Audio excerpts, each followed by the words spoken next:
નમો હરિયંતાણમ, નમો સિદ્ધાણમ, નમો આયર્યાણમ, નમો વજ્જાયાણમ, નમો લોહે સૌવસાવણમ, એસો પંચ નમુકારો સૌવ પાવપણાસણો, મંગલાહાણમ ચ સૌવેશીમ બળમમ હવૈ મંગલમ. મંગલમ ભગવાન વીરો, મંગલમ ગૌતમ પ્રભુ, મંગલમ સ્થૂલભદ્રાદ્યા, જૈન ધર્મો સ્તુ મંગલમ. પ્રવચનનો વિષય છે અંતિમ આરાધનાનો અમૃત કુંભ, સંવેગ રંગશાલા ગ્રંથ. આજથી લગભગ 1000 વર્ષ પૂર્વે બનેલો 4 મહાદ્વાર, 43 પેટાદ્વાર અને 10,000થી પણ વધુ શ્લોકોની અંદરમાં વિસ્તરેલો સંવેગ રંગશાલા નામનો આ ગ્રંથ એ આપણા હૃદયની અંદરમાં સંવેગની ધાર છૂટે, સંવેગનો રંગ લાગે, સંવેગનો એક આપણને જીવનની અંદરમાં નવતર અનુભવ થાય. અને આ અનુભવ આપણા માટે નવો એટલા માટે છે કે અનાદિકાળથી સંસારના રંગનો તો આપણને ખૂબ અનુભવ છે, ખૂબ અનુભવ. લગભગ સમજો ને કે દરેક ભાવની અંદરમાં આપણે આ જ રંગને ઘૂંટ્યો છે, સંસારના રંગને. સંવેગનો રંગ એ ચડવા માટે કોઈક ભાવની અંદરમાં કદાચ આપણે કોશિશ કરી પણ હશે, પણ એમાં આપણે કામયાબ નથી થયા. જેમ આ ભાવની અંદરમાં પણ સંવેગનો રંગ ચડાવવા માટે પ્રયત્ન તો કરીએ છીએ, પણ વળી પાછોલો સંસારનો જે રંગ છે એવો હાવી થયેલો છે, એટલો રૂઢ અને ગાઢ બનેલો છે કે સંવેગનો રંગ ચઢાવવા જઈએ અને વળી પાછળ પડી જઈએ છીએ. આ સંવેગના રંગને વધારવા માટે, સંવેગના રંગનો પરિચય કરવા માટે આપણે આ ગ્રંથનો સ્વાધ્યાય શરૂ કર્યો છે. પરમાત્મા મહાવીરના હાથેથી જેમને દીક્ષા થયેલી એવા મહસેન રાજા પ્રભુની પાસે સંયમ જીવન સ્વીકારવા માટે તૈયાર થયા. એમની સાચી ભાવના હતી તો પ્રભુ એમના નગરની અંદરમાં આવી પણ ગયા અને પ્રભુની સંમતિ લઈ હવે રાજ્યની વ્યવસ્થા કરવા માટે. વ્યવહાર ધર્મને ચૂકવાનો નથી હોતો, ભલે સંયમના માર્ગે જવું છે. હવે આ રાજ્ય સાથે એમને કોઈ લેવા દેવા નથી, આ રાજ્ય વ્યવસ્થા સાથે એમને હવે કોઈ સ્નાન સૂતકનો સંબંધ નથી રહેવાનો. પણ જ્યાં સુધી રાજ્યની વ્યવસ્થા સારી ન કરે ત્યાં સુધી નિશ્ચય ધર્મની અંદરમાં જઈ નથી શકતા. આ વ્યવહાર ધર્મનું પાલન તો તીર્થંકરો પણ કરતા હોય છે. એટલે રાજા પોતાના પુત્રને રાજ્યાભિષેક કરવા માટે, પોતાની પ્રજાની બધી જ વ્યવસ્થા કરવા માટે, એવું નથી કે મારે મારું કામ કરી લેવાનું, પાછળવાનું જે થવું એ થાય. આ આપણી જીન શાસનની વ્યવસ્થા નથી. અને રાજા જ્યારે નગરમાં પધાર્યા, આખા નગરની અંદરમાં એક હવાની જેમ વાત ફેલાઈ ગઈ છે કે આપણા પ્રાણ પ્યારા રાજા, આપણા પ્રજાપાલક રાજા, આટલા વર્ષો જેની છત્રછાયાની અંદરમાં આપણે રહ્યા, હવે રાજા સંયમ જીવનના માર્ગે જઈ રહેલા છે. ચારે કોર ચોરે ને ચૌટે એક જ વાત, કેમ રાજાને જીવનમાં શું દુઃખ પડ્યું, કેમ સંયમ જીવન લેવા માટે તૈયાર થયા? મોટા ભાગે લોકોના મગજમાં એમ છે કે જીવનમાં કંઈક તકલીફ પડે ને તો સંયમ જીવન લેવાનું, બાકી બધું સારું હોય તો દીક્ષા કેમ લેવાની, શેના માટે લેવાની? સારી બધાના જીવનની અંદરમાં તકલીફ શું હતી?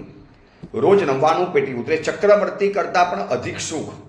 આ વિશ્વની અંદરમાં આ એક જ શ્રેષ્ઠી પુત્ર એવો હતો કે જેને સામેથી 33 પેટીમાં ભોજન આવે, 33 પેટીની અંદરમાં વસ્ત્રો આવે અને 33 પેટીની અંદરમાં અલંકારો આવે. ચક્રવર્તીને પણ આવું ક્યારેય સુખ નથી મળ્યું, છતાં પણ સંયમ જીવનના માર્ગે ગયા.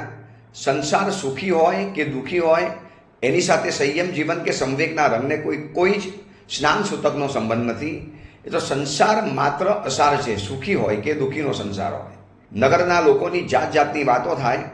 મંત્રીમંડળને જ્યારે ભેગું કર્યું અને મંત્રીમંડળની પણ આંખમાંથી આંસુ સરી પડ્યા. સાહેબ આપ જશો, કોણ અમારું સંભાળ કરશે, અમારું પાલન કોણ કરશે? એક વાત યાદ રાખજો, લોકપ્રિય થવું અને પરિવાર પ્રિય થવું એ આખું અલગ જ છે.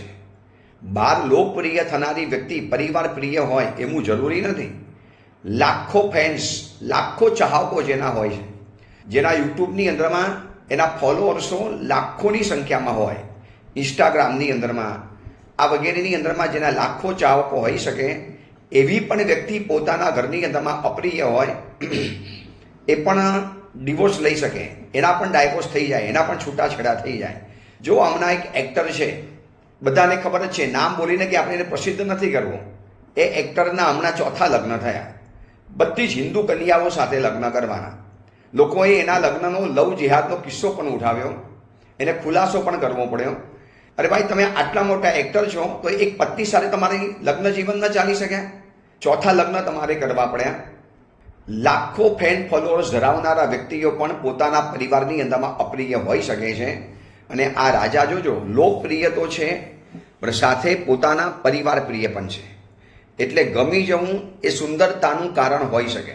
કોઈક વ્યક્તિ આપણને ગમે ને એનું સુંદરતાનું કારણ હોઈ શકે, પરંતુ ગમતા રહેવું એ સ્વભાવ સિવાય ક્યારેય પણ શક્ય ન બને. હું કોકને ગમી જાઉં, એકાદ વખત કંઈક મારી વિશેષતા જોઈ, મારી પાસે રૂપ સારું હોય, કંઠ સારો હોય, સ્વર સારો હોય, સૂર સારો હોય, મારી પાસે પૈસા સારા હોય, મારી પાસે કંઈક અલગ પ્રકારની વસ્તુઓ હોય, એ લોકોને એક વખત તો હું ગમી જાઉં.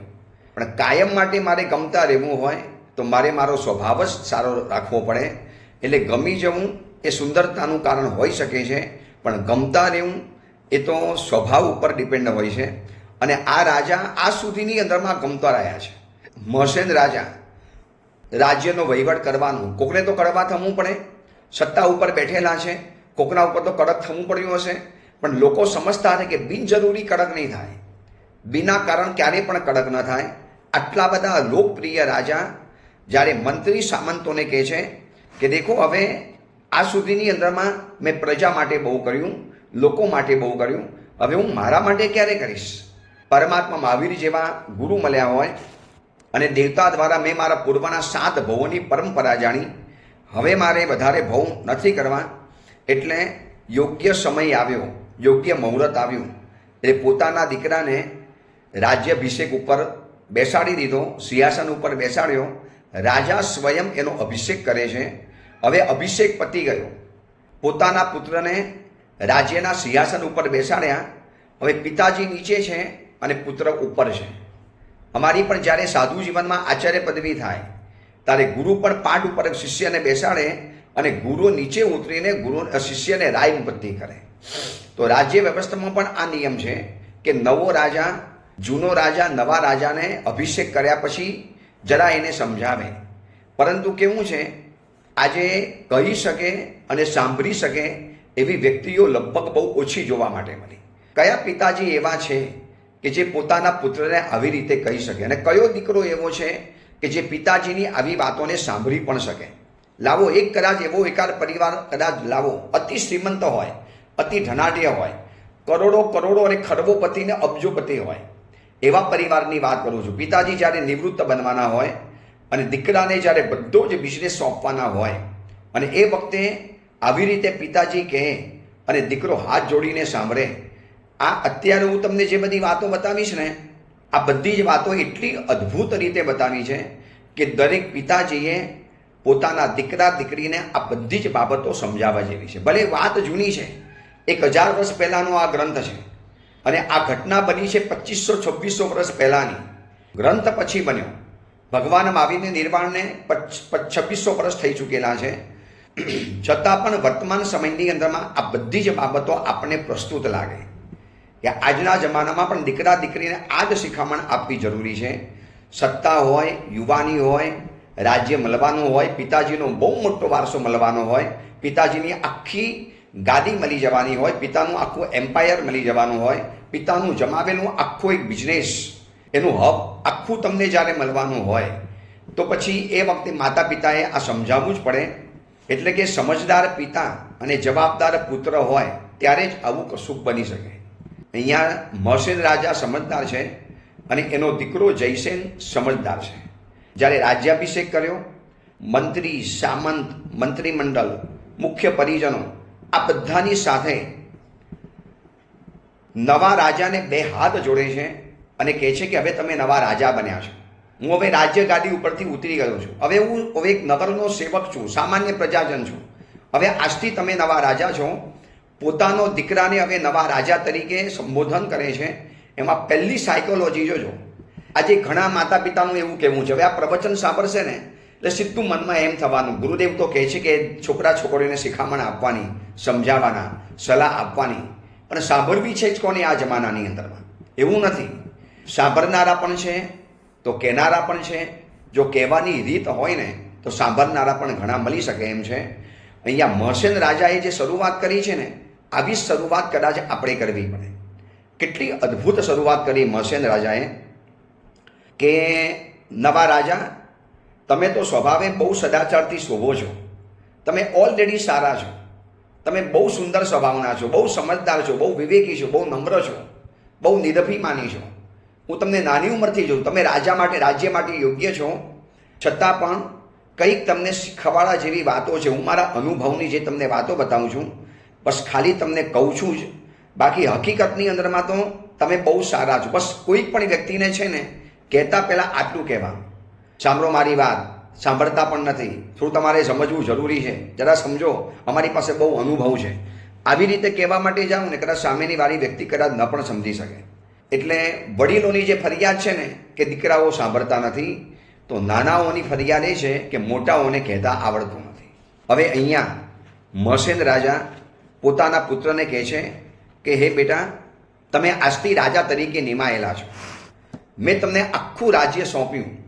આપણા પૂર્વજોથી ચાલી આવેલી આ રાજ્ય પરંપરા, અને આ રાજ્ય પરંપરાની અંદરમાં મેં તમને રાજા બનાવ્યા, તમને રાજા તરીકે ઘોષિત કર્યા છે. તો બેટા, થોડી ઘણી મારી વાતોને જાણવી પડશે. અને તમે આમ છો, સારા જ છો, તમને કંઈ વધારે કહેવાની કંઈ જરૂરિયાત નથી.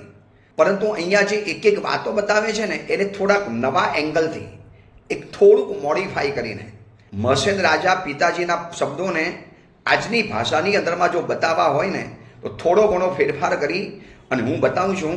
ખાસ કહું છું કે તમારા દીકરા દીકરીને પણ આ વાત જણાવજો, સમજશે, સાંભળશે. ખાનદાન છે, ઉત્તમ કુલની અંદરમાં જન્મ લીધો છે, એ સિવાય આવા કુલની અંદરમાં જન્મ ન પામી શકે. કત ભવની સાધના છે. કોઈ ભવની અંદરમાં પુણ્ય લઈને આવ્યા તો આવા તમારા શ્રીમંત કુલની અંદરમાં જન્મ પામ્યા, આવા સમૃદ્ધ કુલની અંદરમાં જન્મ પામ્યા છે. બસ થોડી ઘણી ખાનદાની છે, કદાચ બુરી સંગત હોય, ખોટો સંગ થઈ ગયો હોય, કોઈક એવી વ્યક્તિ જીવનમાં આવી ગઈ, અથવા તો આપણી જ કોઈક એવી ભૂલ અને દીકરાઓ ઉદ્ધત બની ગયા હોય. તો મહસેન રાજા સૌથી પહેલાં તો વાત એ કરે છે કે બેટા, ખરેખર ભવિષ્ય જેવી કોઈ ચીજ હોતી જ નથી. આપણે એનું નિર્માણ કરવાનું હોય છે. આપણું ભવિષ્યનું નિર્માણ આપણે જ કરવાનું. જે મૂર્તિનો ઘડવૈયો કોઈક હોય છે, જિનાલયમાં રહેલી કોઈ પ્રતિમા જોઈએ તો આપણને ખબર પડે કે કોઈ કારીગરે આ પ્રતિમા ભરાવી છે. એમ આપણા ભવિષ્યના ઘડવૈયા આપણે જ છીએ. આપણે જ આપણા ભવિષ્યનું નિર્માણ કરવાનું છે. બેટા, રાજા બન્યા છો, દુઃખ આવે તારે આનંદમાં રહેજો. રાજા બનો છો, જીવનમાં દુઃખ આવવાના. પ્રજાનું દુઃખ એ આપણું દુઃખ, અન્ય કોઈનું દુઃખ એ આપણું દુઃખ છે. ઘરની અંદરમાં રહેલા દીકરાને જ્યારે બહુ મોટો વૈભવ સાપતા હો, બહુ મોટી ફેક્ટરીનો ચાર્જ જ્યારે સોંપતા હો, ઉંમર થયા પછી હવે બધા જ કરોડો રૂપિયાનો વહીવટ જ્યારે દીકરાને સોંપો છો, ત્યારે આ રાજા જેમ પોતાના નવા રાજાને કહે છે, એમ પિતાજીએ પણ નવા માલિકને આવી શિખામણ આપવી જોઈએ કે બેટા, દુઃખ આવે ને તારે આનંદમાં રહેજો, અને સુખ આવે તારે આનંદને કાબૂમાં રાખજો. બેટા, સુખના સમયની અંદરમાં આનંદને કાબૂમાં રાખજો. જ્યારે જીવનમાં બધું સુખ આવશે, રાજ્ય વધશે, સમૃદ્ધિ વધશે, રાજકોષની અંદરમાં ખજાનામાં જ્યારે આવક આવવાની, પૈસા ઢગલા બંધ આવવાના, તમારી પાસે સત્તા છે, લોકો આવવાના, તો બેટા એવા સમયની અંદરમાં દુઃખ આવે ત્યારે આનંદમાં રહેવું, અને સુખ આવે ત્યારે આનંદને કાબૂની અંદરમાં રાખજો. અને સફળતા દોડના અંતિમ પગલે નથી મળતી. કોઈ પણ સફળતા એવું નહીં માનવું કે દોડના છેલ્લા પગથિયા ઉપર મને સફળતા મળી. ઉલટાનું એમ માનજો કે પ્રત્યેક ડગલાનો એની અંદરમાં હિસ્સો છે. એટલે એક એક ડગલું સમજીને મૂકજો. તમારું એક એક ડગલું સફળતા તરફ તમને નજીક લઈ જાય છે. આપણે એવી માનવાની ભૂલ નહીં કરવી બેટા કે મારું અંતિમ પગલું છે ને એ મને સફળતા અપાવશે. એક એક પગલું સફળતાનો હિસ્સો છે, સફળતા તરફ આગળ લઈ જાય છે. તારું એક એક કદમ, તારું એક એક પગલું, તારું એક એક સ્ટેપ બેટા આવનારા ભવિષ્ય માટે, સફળતા માટે તારું નિર્ણાયક બનવાનું છે. અને બેટા, જ્યારે તમે રાજા બન્યા છો, હવે નવા રાજા બન્યા છો, લોકોની તમારી પાસેથી અપેક્ષા રહેવાની. તો કોઈ પણ શાસક પાસે, કોઈ પણ સત્તાધીશ પાસે 4 ચીજ હોવી જરૂરી છે. જોજો, આ મહસેન રાજા શું દીકરાને અદ્ભુત સોનેરી શિખામણો આપે છે, સોનેરી સલાહો આપે છે. કદાચ તમારી બાજુની અંદરમાં નોટ અને પેન હોય તો ટપકાવી લેજો. ક્યારેક દીકરો સારા મૂળમાં હોય, દીકરી ક્યારેક સારા મૂળની અંદરમાં હોય, આનંદની અંદરમાં હોય ત્યારે કહેજો કે બેટા આટલી વાત અમારી સાંભળવી જરૂરી છે કે દરેક શાસક પાસે 4 ચીજ હોવી જરૂરી છે. નંબર 1 નિયમિતતા, નંબર 2 નિર્ણાયત્મકતા, ત્રીજા નંબરની અંદરમાં નિર્મલતા અને ચોથા નંબરની અંદરમાં નમ્રતા. દરેક શાસક પાસે આટલી વસ્તુ જરૂરી છે. પહેલા નંબરની અંદરમાં જોઈએ છીએ નિયમિતતા એટલે કન્સિસ્ટન્સી. નિયમિત એટલે અખંડપણું, જેને ઇંગ્લિશની અંદરમાં કન્સિસ્ટન્સી કહે. એક ચીજ જે શરૂ કરીને એને તમારે રોજ જાળવી રાખવાની. પ્રજાની સાથેનો સેતુ, પ્રજાને મળવાનું, પ્રજાના હિતના કાર્યો, આમાં અખંડિતતા જાળવજો. 1 દિવસ કર્યું, 4 દિવસ ન કર્યું, 2 દિવસ કર્યું, 10 દિવસ છોડી દીધું. આજે નથી ફાવતું, આજે કંટાળો આવે છે, આજે સમય નથી, આજે મજા નથી, આવું બધું નહીં કરવાનું. કેટલીક જવાબદારીમાં નિયમિત બનવું પડવું જરૂરી છે. બિલકુલ નિયમિત. પરમાત્માની પૂજા કરવી છે તો નિયમિત, પ્રવચનોનું શ્રવણ કરવું છે તો નિયમિત, એક વાંચન કરવું છે, સ્વાધ્યાય કરવો છે, સુખ દુઃખના કાર્યો કરવા છે, પ્રજાના કાર્યો કરવા છે, રાજ્યની વ્યવસ્થાઓ કરવી છે. કેટલીક બાબતો તમે નિયમિત બની જજો રાજન. નવા રાજા બન્યા છો, જવાબદારીના ઢગલા મસ્તક ઉપર આવવાના, પણ આ બધી જવાબદારીની વચની અંદરમાં નિયમિતતા અતિ જરૂરી છે. અને બીજા નંબરની અંદરમાં નિર્ણયાત્મકતા એટલે ઠોસ ડિસિઝન. તમારી પાસે ડિસિઝન પાવર હોવો જોઈએ. કોઈ પણ સત્તાધીશ જો મૂંઝાઈ જાય, એની પાસે ડિસિઝન પેરાલિસિસ આવી જાય, શું કરું, મૂંઝાઈ જાય. રાજાને એવું ન ચાલે, રાજાએ ડિસિઝન લેવું પડે. નિર્ણયાત્મકતા, એક નિર્ણય એવો કરી લેવાનો ને, ભલે એકવાર ખોટો તો ખોટો નિર્ણય કર્યા પછી પણ ખબર તો પડશે ને કે આ ખોટો છે, તરત સુધારી લેવા છે. પણ જો તમે નિર્ણય જ નહીં કરો ને, અનિર્ણાયકમાં રહે, જવા દો ને પછી કરશું, હમણાં કંઈ ખબર નથી પડતી, ન ચાલી શકે. શાસક પાસે આ 4 ચીજ હોવી જરૂરી છે.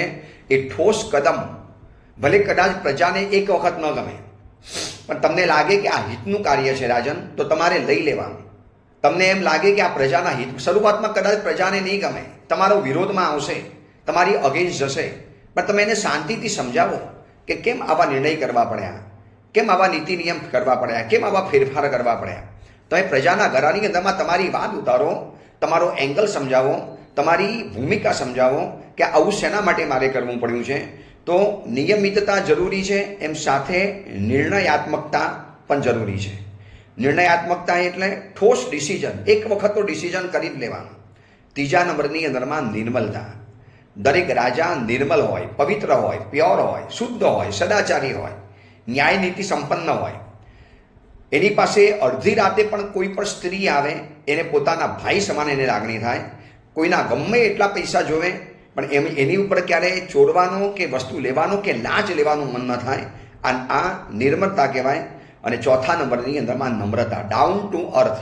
ભલે તમે રાજા છો, ભલે પુણ્યના યોગે તમને સત્તા મળી છે, પણ આ સત્તા મળ્યા પછી પણ નમ્ર રહેવું જરૂરી છે. બેટા આટલી મારી વાત ખાસ ખ્યાલમાં રાખજો. મહસેન રાજા પોતાનો પુત્ર હવે જે નવો રાજા બન્યો છે જયસેન, એને આ બધી શિખામણો એટલી વિસ્તારથી બતાવે છે, એટલી બધી શિખામણ બતાવી છે ને કે એમ લાગે કે આ સંવેગ રંગશાલા ગ્રંથ કેટલો બધો જરૂરી ગ્રંથ છે. કેટલી બધી વ્યવહારની વાતો આની અંદરમાં જોવા માટે મળે છે. રાજા વિચારે છે કે ભલે મારે સંયમ જીવન સ્વીકારવાનું છે, પણ એક નવો રાજા બન્યો છે, નવી સત્તા આવી છે, લપસી ન પડે, એ બદલાઈ ન જાય, એના જીવનની અંદરમાં કોઈ પણ એવી ભૂલ ન થઈ જાય. એટલા માટે પિતાજી એક નવા શાસકને આ બધી શિખામણો આપે છે. હવે એક મજાની બીજી વાત બતાવે છે કે બેટા બધા લોકો જ્યારે તારી ઉપર શંકા કરે, ત્યારે તું જો તારી અંદરમાં વિશ્વાસ રાખી શકે ને, અને સાથે એમની શંકાશીલતાને પણ જો ઉદારતાથી નિભાવી શકે, તો આ પૃથ્વી આખી તારી છે. બહુ લોકો કદાચ તારી ઉપર શંકા ઉઠાવશે, આ નવો રાજા કામ કરી શકશે કે નહીં કરી શકે, આને રાજ્ય સાચવવું ફાવશે કે નહીં ફાવે. સહજ છે, નવો રાજા આવે, પ્રજાને અપેક્ષા વધવાની, એની અપેક્ષાની અંદરમાં કદાચ તું ખોટો ઉપત્યો પણ કરો. શરૂઆતમાં કદાચ હજી વ્યવસ્થા કરતાં તું એટલો જામ્યો નહીં, તો બધા લોકો તારી ઉપર શંકા કરે ને, તો તું તારી અંદરમાં વિશ્વાસ ટકાવી રાખજે. તું ડગમગી નહીં જતો, તું અંદરથી ઢીલો નહીં પડી જતો, અને એ લોકોની શંકાશીલતાને પણ તું પ્રેમથી ઉદારતાથી નિભાવી લે છે. આવું બને. આપણી ઉપર કોઈને શંકા પડે તો પડવા દેવાની, એમાં વાંધો નથી. આપણે રિઝલ્ટ લાવી બતાવવાનું છે, આપણે ઠોસ એક કાર્ય કરી બતાવવાનું છે, એ લોકોને સામે પરિણામ લાવીને બતાવી આપવાનું છે. પછી તો વિશ્વાસ કરવાના છે. પણ નવો ખેલાડી હોય, નવો એક્ટર હોય કે નવી કોઈ પણ વ્યક્તિ હોય, લોકો શંકા તો એની ઉપર જરૂર કરવાના, આ કરશે કે નહીં કરે, કરી શકે કે નહીં કરી શકે. અને એ લોકોની શંકા, લોકોની કુશંકા, એની ઉપરથી આપણે આપણી જાત ઉપરનો વિશ્વાસ ઓછો નહીં કરવાનો. અને બેટા, આપણું મન પોતે એક સમસ્યા છે. આપણું મન સ્વયં સમસ્યા છે. છતાં પણ જીવનની બધી સમસ્યાઓનું સમાધાન પણ મન પાસે જ છે. એટલે મનને કાબૂની અંદરમાં રાખજે. મન પોતે સમસ્યા છે, તો જીવનની બધી સમસ્યાઓના સમાધાન પણ આ મન પાસેથી જ મળવાના છે. એટલે બેટા, મનથી હારવાનું નહીં, મનથી નિરાશ નહીં થવાનું, ક્યારે મનથી ભાંગી નહીં પડવાનું, મનથી ક્યારે હારી નહીં જવાનું. આ જ મન છે, એની સાથે કામ લેવું છે. તો મનની સમસ્યાને કેટલીક જાણવી પડશે, કારણ કે આ જ મન સમસ્યાનું સમાધાન પણ બની શકે છે. અને ભૂલ છે ને બેટા, કામ કરશો એટલે ભૂલ તો થવાની. જો પિતાજી પોતાના દીકરાને કેટલા પ્રેમથી કેટલીક પ્રેક્ટિકલ વાતો સમજાવે છે, અહીંયા જે શિખામણો આપી છે ને, એ બધી શિખામણોનો સાર એને એક નવા શબ્દોની અંદરમાં હું તમને રજૂ કરું છું. સંવેગ રંગશાળાના જ શબ્દો છે, સંવેગ રંગશાળાની જે વાતો છે, પણ એને થોડોક આધુનિક ટચ આપીને, થોડીક નવી રીતે, જે રીતે અહીંયા સમજાવ્યું છે ને, એ જૂના શબ્દો, દેશીય શબ્દો, પાકરું શબ્દો કદાચ લોકોને સમજાય કે ન સમજાય. એટલે મહસેન રાજા પોતાના નવા પુત્ર રાજાને કહે છે કે બેટા, કામ કરશો એટલે ભૂલ થવાની, અને ભૂલ એટલે તમે પ્રયત્ન કર્યો છે એની સાબિતી છે. ભૂલ તો એની જ થાય જે પ્રયત્ન કરે છે એની. જે ચાલવાનું શરૂ નથી કરતો ને, એ ક્યારે ભૂલો પડવાનો નથી. જો કરશો એટલે ભૂલ થવાની, તો ભૂલમાંથી શીખવાનું છે. ભૂલના કારણે ડરી નહીં જવાનું, કે ભૂલના કારણે કાર્ય ઓછું નથી કરવાનું. ભૂલ થાય ને, અથવા તો તે કોકને કાર્ય સોંપ્યું અને એની ભૂલ થઈ, તો એને ભૂલના કારણે ઉતારી નહીં પાડવાનું. એને કામ કર્યું છે તો ભૂલ થઈ ને. કામ જ ન કર્યું હોત તો જીવનમાં ક્યારે ભૂલ જ ન થાત. ભૂલ કરી છે એનો મતલબ એ છે કે તમે પ્રયત્ન કર્યા છો, એની આ સાબિતી છે, એનો પુરાવો છે, એનું આ પ્રૂફ છે. અને બેટા, બીજી એક વાત સમજવા જેવી છે. તમે ઈચ્છો અને મળી જાય, આ નસીબ છે. તે ઈચ્છા કરી કે મારે આ ચીજ જોઈએ, મારે આ યુદ્ધ જીતવું છે, મારે આટલું કાર્ય કરવું છે, મારે મારા પ્રજા પાસેથી આટલી ઈચ્છા છે, તે ઈચ્છ્યું અને મળી ગયું, આને નસીબ સમજી લેવાનું. હવે ઈચ્છા કરી અને રાહ જોવી પડી, તો આને તારે સમય ગણવાનો. સમય સાથે આવું બને છે.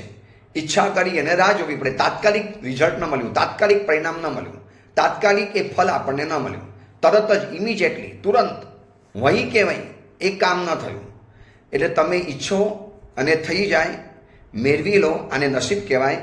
તમે ઈચ્છો અને રાહ જોવી પડે, એનું નામ સમય કહેવાય છે. ઈચ્છેલું ના પામી શકો અને સમાધાન કરી લેવું, આનું નામ છે જિંદગી. દેખો, બધું ઈચ્છેલી વસ્તુઓ તરત નથી મળવાની, કેટલીક રાહ જોડાવીને મળવાની છે. અને કેટલીક ઈચ્છેલી વસ્તુઓ જીવનમાં કદાચ નથી જ મળવાની, ન મળી શકે. બધું ઈચ્છેલું મળી જાય એવું કોઈ જરૂરી નથી, અને થતું પણ નથી એવું.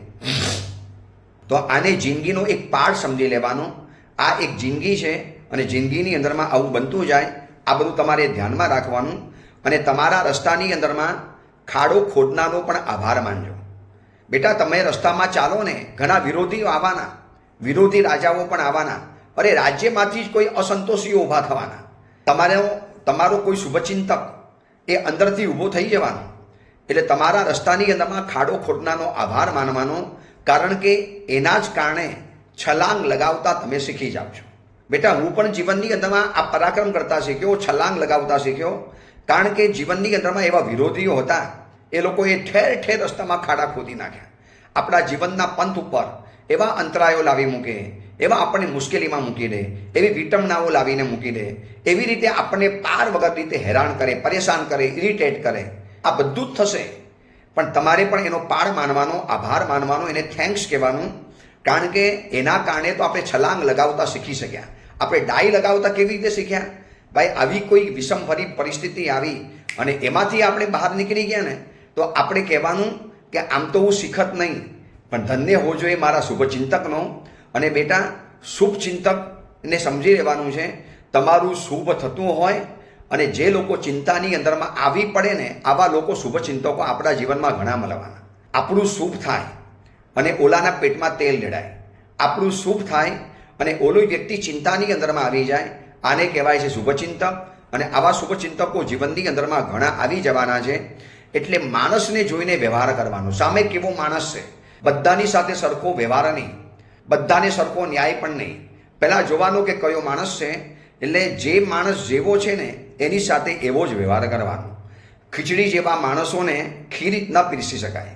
ભાઈ, જેની હેસિયત ખીચડીની છે ને એને ખીચડી જ અપાય, પછી એને ખીર ના આપી શકાય. પેટ બગડ્યું હોય, લૂઝ મોશન થઈ ગયા હોય તો એવા સમયે એને ખીચડી અપાય, ખીર ન આપી શકાય. એટલે કેટલીક વ્યક્તિઓ એવી છે કે જેને ખીચડી આપી શકાય, કેટલીક વ્યક્તિઓ એવી છે કે જેને ખીર આપી શકાય. પણ બેટા, ખીચડી એટલે સામાન્ય ઠીક છે, એની સાથે તમારે સામાન્ય વ્યવહાર કરી લીધો. અને ખીર એટલે એની સાથે વિશિષ્ટ વ્યવહાર, વિશિષ્ટ રિલેશન, કંઈક તમે અલગ પ્રકારનો સંબંધ રાખ્યો. તો આ બધું તમારે છે ને માણસને ઓળખીને કરવાનું છે. અને પિતા દ્વારા ઠપકો અપાયેલો પુત્ર, ગુરુ દ્વારા દાટી ગયેલો શિષ્ય અને સોનાર દ્વારા પીટાયેલું સોનું, આ બધું જ આભૂષણ બને છે. એટલે હું તને જે કહું છું ને બેટા, એને મારી દાંટ નહીં સમજજા. તમે એવી ભૂલ કરો છો એમ નહીં, તમે તો ઉત્તમ છો, તમને કહેવાની કોઈ જરૂર જ નથી. પણ આ બધું કદાચ જીવનની અંદરમાં આવું બની શકે છે. એટલે પરિવર્તન શરૂઆતની અંદરમાં બહુ કઠિન લાગશે, બહુ કઠિન લાગશે. મહર્ષેદ રાજાની એક એક વાતો આપણે હૈયાની અંદરમાં ધારણ કરવા જેવી છે. આવતીકાલે જીવનના પંથ ઉપર આગળ વધવું છે. કોઈ વિશિષ્ટ જવાબદારી જ્યારે આપણા મસ્તક ઉપર આવે ત્યારે આ બધી જ બાબતો જિંદગી જીવવા માટે કામ લાગે. કે પરિવર્તન પ્રારંભની અંદરમાં કઠિન હોય છે. કોઈ પણ પરિવર્તન, કોઈ પણ ચેન્જ, કોઈ પણ બદલાવ શરૂઆતમાં આપણને બહુ કઠિન લાગે, મધ્યની અંદરમાં અપ્રિય લાગે. શું યાર આ બધું બદલી નાખો છો, આ બધું ફેરફાર કરો છો? બેટા, તને એટલા માટે કહું છું કે રાજ્યની અંદરમાં ઘણા તારે બદલાવ કરવા પડશે, તારે પરિવર્તનો લાવવા પડશે, કાયદા કાનૂન નીતિ નિયમો બદલાવવા પડશે. આપણા રાજ્યના જે કેટલાક બંધારણો છે એમાં સમય સાથે ફેરફાર કરવા પડશે. તો એ પરિવર્તન શરૂઆતમાં તને બહુ કઠિન લાગશે. કેટલાક લોકો વિરોધ કરશે. જેમ આજે દિલ્હીની અંદરમાં જંતર મંતર ઉપર જઈ અને લોકો વિરોધ કરે છે ને, કોકરોચ પાર્ટીવાળા, કે ભાઈ આનું રાજીનામું આપી દો, સોનમ વાંગચુકને તમે ભૂખ હડતાલ ઉપર બેઠી ગયા છે. આવી બધી રાજાઓની સામે આવી બધી પરિસ્થિતિઓ આવવાની, જે અત્યારે પરિસ્થિતિ આવે છે, જાત જાતની પરિસ્થિતિઓ આવવાની. વિઘ્ન સંતોષીઓ, અસંતોષી માણસો, સત્તાના લાલસુ માણસો, સત્તાના ભૂખ્યા માણસો. બેટા, તમારા સત્તાના લાલસુ માણસો આ તમારા બધા જ પરિવર્તનનો વિરોધ કરાવશે, એટલો ભયંકર વિરોધ કરાવશે. એટલે પરિવર્તન પ્રારંભની અંદરમાં કઠિન લાગશે. અથવા તો તને તારા જીવનમાં પરિવર્તન લાવવું છે, કેટલીક ખરાબ આદતો છોડવી છે, તો પરિવર્તન તને પણ પોતાને થોડું કઠિન પડવાનું, મધ્યની અંદરમાં અપ્રિય થવાનું, પરંતુ અંત સમયની અંદરમાં એનું સ્વાગત થવાનું. લોકો એ પરિવર્તનનો એટલો બધો સ્વીકાર કરશે કે સારું થયું તમે આ ફેરફાર કર્યો. શરૂઆતમાં કદાચ અમે છે ને આ વસ્તુ સમજી નતા શક્યા. આવું રાજા થવાનું છે, નવા રાજા બન્યા છો, એટલે આ બધી પરિસ્થિતિ તમારે સમજી લેવાની. અને અભિમાન એટલું ઓછું રાખવું કે કોઈ વિનંતી કરતાં પણ આપણને ખચકાય નહીં. એટલું બધું ઓછું અભિમાન, એટલા બધા નિરભિમાની, એટલા બધા નમ્ર, એટલા બધા ડાઉન ટુ અર્થ, એટલા બધા પ્રજાની સાથે એટેચ, એટલા બધા પ્રજાના આપણે પ્રિય હોઈએ કે કોઈ પણ પ્રજાનો નાનામાં નાનો માણસ, સામાન્યમાં સામાન્ય માણસ, સાવ ગમારમાં ગમારતો વ્યક્તિ પણ તમને આવીને વિનંતી કરતા ખચકાય નહીં. એટલે અભિમાન એટલું ઓછું રાખવું કે કોઈ વિનંતી કરતા ખચકાય નહીં. અને સ્વાભિમાન એટલું બધું વધારે રાખવું કે કોઈ આપણને ખોટો હુકમ આપવાની હિંમત જ ન કરે. બેટા, બંને જરૂરી છે, અભિમાન અને સ્વાભિમાન. આ બધું જ જીવનમાં જરૂરી છે. અભિમાન એટલું ઓછું રાખવાનું કે કોઈ પણ નાની વ્યક્તિ આપણી પાસે આવી શકે, પરંતુ સ્વાભિમાન પણ જરૂરી છે કે જે તે વ્યક્તિઓ, જેવી તેવી અનાડી વ્યક્તિઓ આપણને ઓર્ડર આપે, આપણી સાથે ગમે ત્યારે આવીને બેસી શકે. બેટા, એવું નહીં રાખવાનું. થોડુંક સ્વાભિમાન, સેલ્ફ એસ્ટીમ જેને કહેવાય, એ પણ જીવનમાં થોડુંક જરૂરી છે કે જેવા તેવા વ્યક્તિઓ આપણી નજીકની અંદરમાં ફરકી પણ ન શકે. રાજા બન્યો છે એટલે એવા કેટલાક સામંતના પુત્રો, એવા કેટલાક આપણા હાથ નીચે રહેલા રાજાના પુત્રો તારી સાથે દોસ્તી કરવા માટે આવશે. એની અંદરમાં કંઈક સ્વાર્થ હોય. ચલો રાજાને જઈને પ્રિય બનીએ, આપણને કંઈક મળી જાય. અને બેટા, એ વખતે સાવધાન રહેવાનું કે એટલા નિરભિમાની બનવાનું કે નાનામાં નાની વ્યક્તિ પણ વિનંતી કરતા આપતે ખચકાય નહીં. અને સ્વાભિમાન એટલું રાખવાનું કે કોઈ હુકમ કરવાની આપણને હિંમત પણ ન કરે. અને થોડુંક સહન કરતાં પણ શીખવાનું. રાજા બન્યા છો બેટા સુખશીલતા તો મળશે, પણ પ્રજાના સુખ દુઃખના માટે થોડુંક સહન કરતા શીખવું પડશે. કારણ કે આપણામાં ઘણી એવી ખામીઓ હોય છે કે જેના બીજા કેટલાક લોકો સહન કરી લે છે. એટલે આપણે પણ થોડુંક તો સહન કરવું પડશે, પ્રજાનું પણ તમારે સહન કરવું પડશે. કારણ કે આપણી અંદરમાં એવી કેટલીક ખામીઓ છે કે જે ખામીઓ બીજા લોકો પણ સહન કરે છે. અને મહસેન રાજાની આ શિખામણો હજી પણ આગળ ચાલશે. એટલી અદ્ભુત શિખામણો આપે છે. એક જ્યારે દીકરાને રાજ્ય ઉપર બેસાડ્યો છે, આવતીકાલે એને આ બધી પ્રજાનું પાલન કરવાનું છે. એવી રીતે કોઈ શ્રીમંત પિતાજી એને એમ વિચારવાનું કે આ દીકરાને મેં સમૃદ્ધિ આપી છે, હવે આ સમૃદ્ધિ એને પચી જાય, એનું અજીર્ણ ન થાય, આ સમૃદ્ધિનું કોઈ રિએક્શન ના આવે, આ સમૃદ્ધિના કારણે કોઈના જીવનમાં ખોટા ખ્યાલો ન ઘર કરી જાય. એટલા માટે આ બધી બાબતો સમજાવવી જરૂરી છે. જેમ અહીંયા આ સમજાવે છે ને એવી રીતે એ પણ સમજાવવું જરૂરી છે. હજી તો ઘણી બાબતો છે, એટલી બધી મહત્વની બાબતો છે.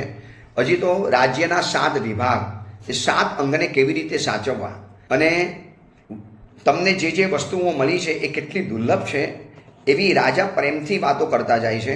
એટલી બધી ક્યારેક કડક બનીને, ક્યારેક પ્રેમાળ બનીને આ બધી જ વાતો કહેતા ગયા. હજી આપણે લગભગ 1-2 દિવસ મહસેન રાજા જે રીતે એના દીકરાને શિખામણ આપે છે એમાં હજી આપણા 1-2 દિવસ જવાના. જેટલા પણ પિતાજીઓ છે, જેટલા પણ દીકરા દીકરીઓ છે, એ બધાને કહેવાનું કે એકાદ વખત આ પ્રવચનો સાંભળજો, 2-3 પ્રવચનો. કે કદાચ પિતાજી તમને આવું નથી કહી શકતા તો સમજો ને આ સંવેગ રંગશાલા ગ્રંથ આપણા પિતાજી છે, આપણા વડીલ છે, અને એ જ આપણને કહી રહેલા છે. આપણે એમ સમજીને આ બધી વાતોને જાણવી છે. પણ ખાસ આવા તમને કોઈ કહેવા લાગે તો પ્રવચન એ લોકોને ફોરવર્ડ કરજો, મોકલજો કે સાંભળો આ સંવેગ રંગશાલાની અંદરમાં આજની ગણાતી જૈનજી તાકાતવાન શક્તિવાળા યુવકોને કેવી રીતે યુવાનીને કાબૂમાં રાખવી, એવી કેવી મજાની વાતો બતાવી છે. એ અંગેની બીજી મહત્વની વાત આપણે આવતીકાલે કરીશું. એ જ મંગલ કામના, મંગલ ભાવના. જીનાગના વિરુદ્ધ કાંઈ પણ બોલાયું હોય તો મિચ્છા